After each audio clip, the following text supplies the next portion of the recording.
Okay, good morning my dear students. അപ്പോൾ ഇന്നത്തെ ക്ലാസ്സിൽ നമുക്ക് ഡിറ്റർമിനൻറ്റ്സ് ഓഫ് ഇൻഡിവിജ്വൽ ഡിമാൻഡ്, അതായത് ഒരു വ്യക്തിയുടെ ഡിമാൻഡിനെ ഡിറ്റർമിൻ ചെയ്യുന്ന ഫാക്ടേഴ്സ് ഏതൊക്കെയാണെന്നുള്ളത് ഒന്ന് ജസ്റ്റ് നോക്കാം. ഒരുപാട് ഫാക്ടേഴ്സ് പറയുന്നുണ്ട്, ഓരോന്നായിട്ട് 1 by 1 നമുക്കൊന്ന് ചെക്ക് ചെയ്യാം. ഓക്കെ, ഏകദേശം 7 പോയിൻറ്റുകളുണ്ട്.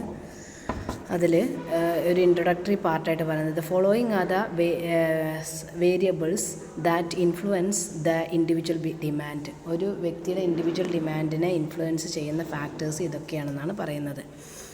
നോക്കുക, price of commodity. Price of commodity പറഞ്ഞാൽ ഒരു പ്രോഡക്റ്റിൻ്റെ പ്രൈസ് അല്ലേ.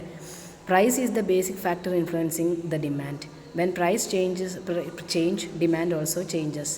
When the price increases, the demand falls and vice versa. നോക്കുക, ആദ്യത്തെ ഒരു ഡിമാൻഡിനെ എപ്പോഴും ഇൻഫ്ലുവൻസ് ചെയ്യുന്ന ഫാക്ടർ എന്ന് പറയുന്നത് അതിൻ്റെ പ്രൈസാണ്, ആ പർട്ടിക്കുലർ കൊമോഡിറ്റിയുടെ പ്രൈസാണ്. അപ്പോൾ ഒരു വ്യക്തിയുടെ ഡിമാൻഡിനെ ഇൻഫ്ലുവൻസ് ചെയ്യുന്ന ഫസ്റ്റ് ആൻഡ് ഫോർമോസ്റ്റ് ഫാക്ടർ എന്ന് പറയുന്നത് പ്രൈസ് ഓഫ് കൊമോഡിറ്റി തന്നെയാണ്. രണ്ടാമത് nature of commodity. Demand depends on whether the commodity is A necessity or luxury or A prestigious etcetera. നോക്കുക, നമുക്ക് പിന്നെ ഒരു പ്രോഡക്റ്റിൻ്റെ ഒരു കൊമോഡിറ്റിയുടെ ഡിമാൻഡ് ഡിറ്റർമിൻ ചെയ്യുന്ന ഫാക്ടർ എന്ന് പറയുന്നത് ആ പെർട്ടിക്കുലർ കൊമോഡിറ്റിയുടെ നേച്ചറാണ്. ആ പെർട്ടിക്കുലർ കൊമോഡിറ്റി ഒരു ലക്ഷറി ഗുഡാണോ, നെസസറി ഗുഡാണോ, പ്രസ്റ്റീജിയസ് ഗുഡാണോ, അതിനനുസരിച്ചിട്ടും നമുക്ക് ഡിമാൻഡ് കൂടിയും കുറഞ്ഞു വരിക്കാം. Demand of necessary goods generally remains constant. സാധാരണ അത്യാവശ്യ സാധനങ്ങളുടെ ഡിമാൻഡ് എപ്പോഴും കൂടെ കുറയൊന്നല്ല, അത് ഏകദേശം ഒരു കോൺസ്റ്റൻറ്റ് ലെവലിൽ തന്നെ നിൽക്കും അല്ലേ. Demand of comforts and luxuries change within the change in their prices. സാധാരണ ലക്ഷറി ഗുഡ്സും കംഫേർട്ട് ഗുഡ്സും അല്ലെങ്കിൽ പ്രസ്റ്റീജിയസ് ഗുഡ്സും ഒക്കെ എന്താണ്, അതിൻ്റെ പ്രൈസസ് താഴ്ന്നതിനും ഉയർന്നതിനും അനുസരിച്ച് അതിൻ്റെ ഡിമാൻഡ് ഫ്ലക്ച്വേറ്റ് ചെയ്യാം എന്നാണ് പറയുന്നത്. അപ്പോൾ രണ്ടാമത്തെ ഇൻഫ്ലുവൻസിങ് ഫാക്ടർ എന്ന് പറയുന്നത് ആ പെർട്ടിക്കുലർ കൊമോഡിറ്റി ഒരു പ്രസ്റ്റീജിയസ് ഗുഡാണോ, നെസസറി ഗുഡാണോ, അതോ ഈ പറഞ്ഞ പോലെ തന്നെ ലക്ഷറി ഗുഡാണോ, ഇതിനനുസരിച്ചാണ് അതിൻ്റെ കൊമോഡിറ്റിയുടെ ഡിമാൻഡ് ഇൻഫ്ലുവൻസ് ചെയ്യുന്ന ഫാക്ടർ എന്ന് പറയുന്നത്. Okay, then third one, income and wealth of consumers. പിന്നെ എന്ത് തന്നെ ഉണ്ടായിട്ടും കാര്യമില്ല, പ്രസ്റ്റീജിയസ് ഗുഡ്സ് ആയാലും നെസസറി ഗുഡ്സ് ആയാലും അതുപോലെ ലക്ഷറി ഗുഡായാലും നമ്മുടെ കയ്യിലുള്ള ക്യാഷ് ഇൻഫ്ലോ, വെൽത്ത്, കൺസ്യൂമേഴ്സിൻ്റെ വെൽത്ത് എങ്ങനെയാണോ, സ്റ്റാറ്റസ് എങ്ങനെയാണോ അതിനനുസരിച്ച് നമുക്ക് ഡിമാൻഡ് ചേഞ്ച് ചെയ്യും. ഒരു ഇൻഡിവിജ്വലിൻ്റെ ഡിമാൻഡിനെ ഇൻഫ്ലുവൻസ് ചെയ്യുന്നതാണ് പറയുന്നത്. Change in income can bring about A change in demand. If the income of consumer increases, the demand for the normal goods will also increase because with the increase in income. നോക്കുക, സാധാരണ കേസസിൽ luxury ഗുഡ്സിന് എത്ര വില കൂടിയാലും നമ്മുടെ കയ്യിൽ cash ഉണ്ടെങ്കിൽ മാത്രമേ we are going for that അല്ലേ. പക്ഷേ നെസസറി ഗുഡ്സിന് അങ്ങനെയല്ല, വെൽത്ത് ഉണ്ടെങ്കിലും ഇല്ലെങ്കിലും നമ്മൾ നെസസറി ഗുഡ്സിന് പോകും. അതുപോലെ തന്നെ ലക്ഷറി ഗുഡ്സിന് പോകണമെങ്കിലും നമ്മുടെ കയ്യിൽ എന്ത് വേണം, ഈ പറഞ്ഞ ഇൻകം, വെൽത്ത് വേണം എന്നാണ് പറയുന്നത്.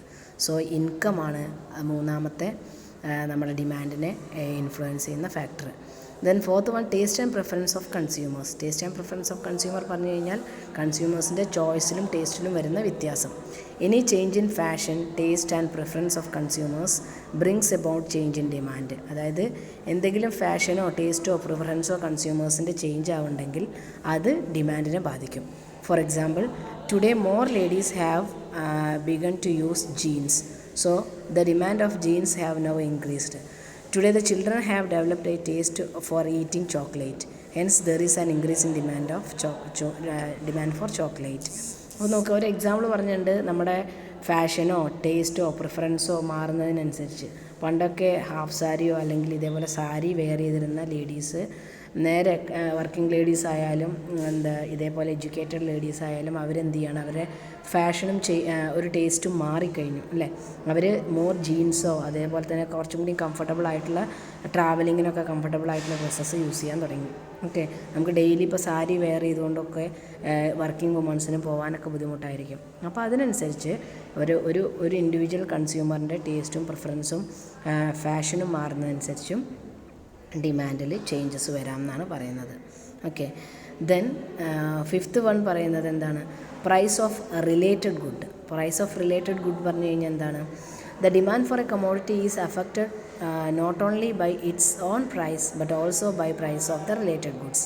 These related goods falls into 2 categories, substitute and complements. അപ്പോൾ സാധാരണഗതിയിൽ മെയിൻ പ്രോഡക്റ്റിൻ്റെ പ്രൈസസിൽ വരുന്ന ഫ്ലക്ച്വേഷൻ മാത്രമല്ല ഒരു ഇൻഡിവിജ്വൽ ഡിമാൻഡിനെ അഫക്റ്റ് ചെയ്യുക. പിന്നെന്താ പറയുന്നത്, റിലേറ്റഡ് ഗുഡ്സ് ഉണ്ട്. റിലേറ്റഡ് ഗുഡ്സ് പറഞ്ഞു കഴിഞ്ഞാൽ എന്താണ്, ഈ പറഞ്ഞ നമ്മുടെ മെയിൻ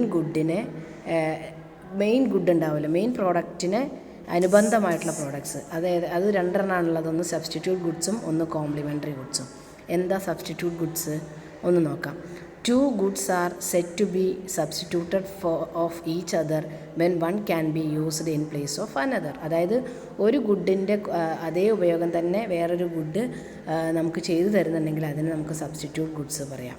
നമുക്ക് ടീ പറഞ്ഞു കഴിഞ്ഞാൽ വില കൂടുകയെന്ന് വെച്ചാൽ നമ്മൾ നേരെ കോഫിയിലേക്ക് സ്വിച്ച് ഓവർ ചെയ്യും. അപ്പോൾ മിൽക്കിന് വില കൂടിക്കഴിഞ്ഞാൽ നമ്മൾ മിൽക്ക് പൗഡറിലേക്ക് പോകും അല്ലേ. അപ്പോൾ അതിനൊക്കെ എന്താണ് സബ്സ്റ്റിറ്റ്യൂട്ട് ഗുഡ്സ്.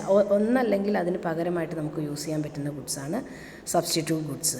പിന്നെ കോംപ്ലിമെൻ്ററി ഗുഡ്സ് പറഞ്ഞാലോ, 2 goods are said to be complementary of each other when they are used together.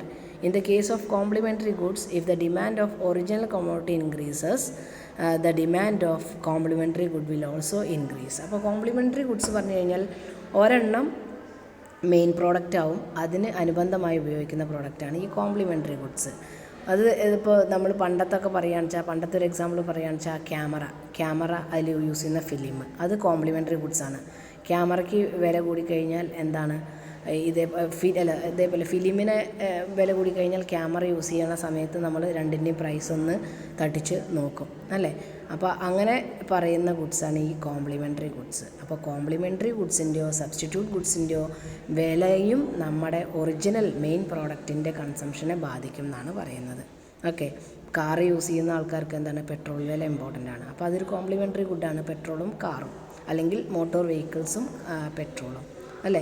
Car use ചെയ്യുന്ന സമയത്ത് പെട്രോൾ കാറിനേക്കാളും വില, ഡേ ബൈ ഡേ അത് കൂടിക്കൊണ്ടിരിക്കുകയാണ്. മൈലേജാണ് നമ്മൾ ഏറ്റവും കൂടുതൽ ഈ കാർ യൂസ് ചെയ്യുന്ന ആൾക്കാർ അല്ലെങ്കിൽ മോട്ടോർ വെഹിക്കിൾസ് യൂസ് ചെയ്യുന്ന ആൾക്കാർ ശ്രദ്ധിക്കുക. അപ്പോൾ ഇത് കോംപ്ലിമെൻ്ററി ഗുഡ്സാണ്. അപ്പോൾ ഒന്നിൻ്റെ വില വേറൊരു വിലേനെ എന്തായാലും അല്ലെങ്കിൽ അതിൻ്റെ ഡിമാൻഡിനെ ബാധിക്കും.